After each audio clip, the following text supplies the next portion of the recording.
सोचिए एक ऐसा देश जिसके पास 170 से ज़्यादा न्यूक्लियर वॉरहेड्स हैं, लेकिन दुनिया को नहीं पता कि वो कहाँ हैं। एक तरफ पाकिस्तान और चाइना जैसे दुश्मन हर रोज अपने सैटेलाइट से भारत की जमीन स्कैन करते रहते हैं। दूसरी तरफ भारत अपने सबसे खतरनाक हथियारों को इतनी चालाकी से छुपाए बैठा है कि दुनिया की सबसे बड़ी इंटेलिजेंस एजेंसियां भी उनकी पूरी लोकेशन का जवाब नहीं दे पाती हैं। तो दोस्तों, सवाल यह है कि आखिर भारत ने यह कमाल कैसे किया? कौन सी वो मल्टी लेयर स्ट्रेटेजी है जो दुनिया की नज़रों से इन हथियारों को छुपाए रखती है? और सबसे जरूरी, क्या यह सीक्रेसी सच में काम करती है या यह सिर्फ एक मिथ है?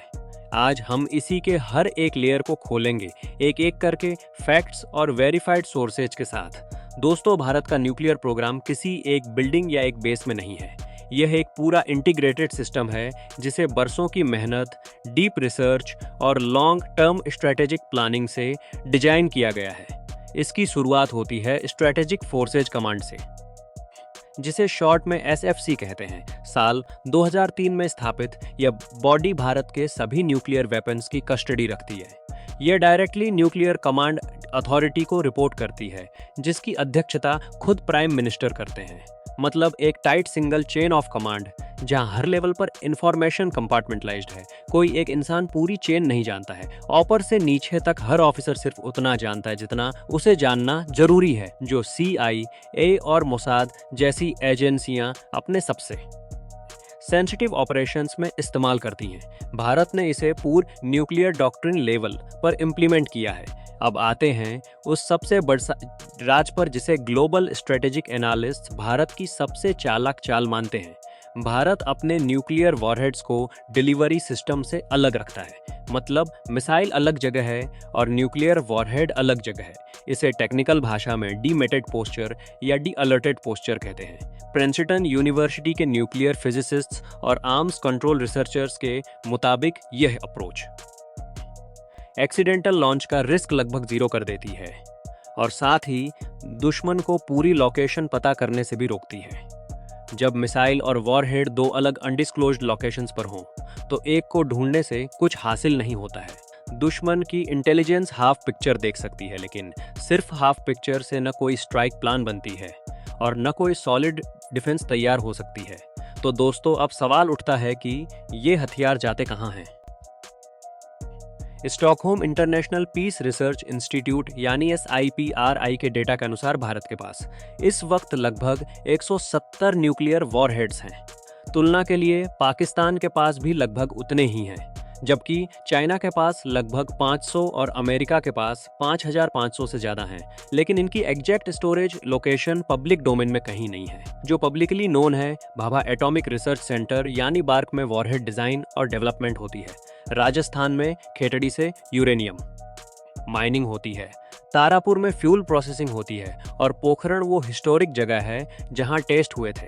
लेकिन असली वॉरहेड स्टोरेज के लिए गहरे अंडरग्राउंड बंकर्स का यूज होता है, जो पहाड़ों के अंदर टनल्ड हैं और भूरू के अंदर टनल्ड हैं, जिनकी लोकेशन पूरी तरह क्लासिफाइड है।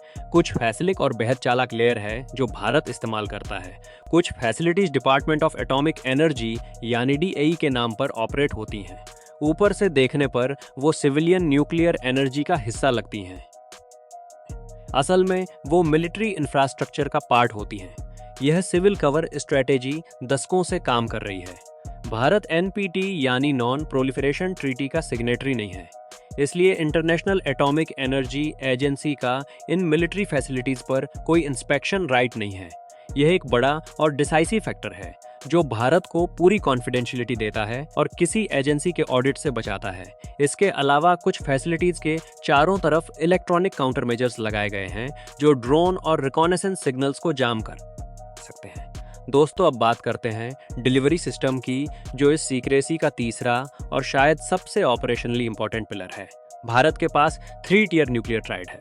पहला है लैंड बेस्ड, जहां अग्नि 1 से लेकर अग्नि 5 तक की मिसाइलें हैं जिनकी रेंज 500 किलोमीटर से 5000 किलोमीटर से भी ज़्यादा है। ये मिसाइलें road mobile transporter erector launchers पर रखी जाती हैं और लगातार मूव करती रहती हैं। राजस्थान की रेगिस्तान से लेकर उत्तर पूर्व के जंगलों तक इन्हें कहीं भी डिप्लॉय किया जा सकता है।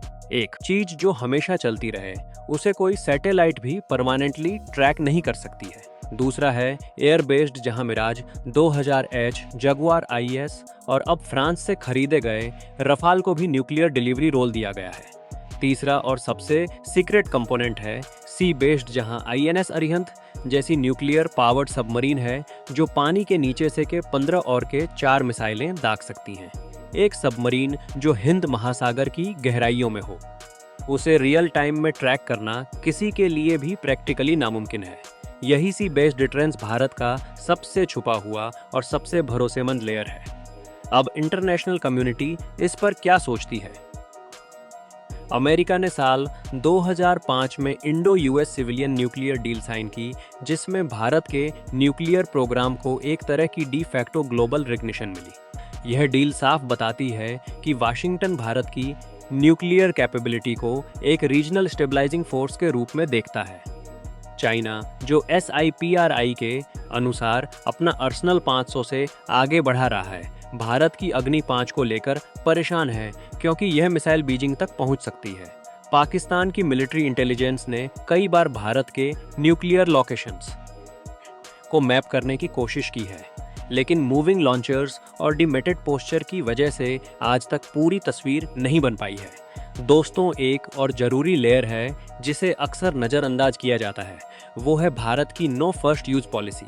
भारत ने पब्लिकली डिक्लेयर किया है कि वो पहले न्यूक्लियर हमला नहीं करेगा, लेकिन Carnegie Endowment for International Peace के स्ट्रेटेजिक एनालिस्ट्स का कहना है कि यह पॉलिसी भी एक स्ट्रेटेजिक एम्बिगुइटी टूल की तरह काम करती है। दुश्मन जानता है कि भारत पहले नहीं मारेगा, लेकिन यह नहीं जानता कि रिटालिएशन में कहां से, कितने वॉरहेड्स और किस स्पीड से जवाब आएगा। यह अनसर्टेनिटी खुद एक पावरफुल और लो कॉस्ट डिफरेंस बन जाती है। साथ ही भारत रेगुलर डिसइंफॉर्मेशन एक्सरसाइज भी चलाता है, जहां फर्जी मूवमेंट दिखाकर दुश्मन की इंटेलिजेंस को कंफ्यूज किया जाता है। इतिहास की बात करें तो भारत का न्यूक्लियर 74 में पोखरण 1 से शुरू हुआ था। तब इसे स्माइलिंग बुद्धा कोडनेम दिया गया था और दुनिया चौंक गई थी।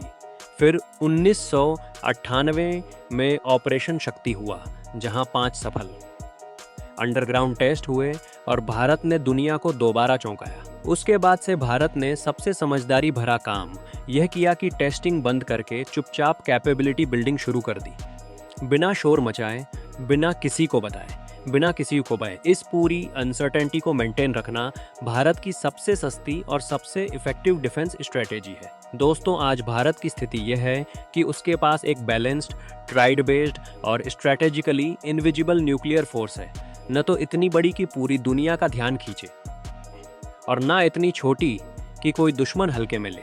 यही है मिनिमम क्रेडिबल डिटरेंस का असली मतलब। यह सफर दिखाता है कि भारत ने हमेशा क्वाइट डिप्लोमेसी और स्ट्रैटेजिक पेशेंस को प्राथमिकता दी है, और यही भारत की वो अनदेखी ताकत है जो दिखती नहीं है लेकिन महसूस सबको होती है। तो दोस्तों, अभी के लिए इतना ही। मिलता हूँ आपसे अगले वीडियो में। तब तक के लिए जय हिंद, वंदे मातरम।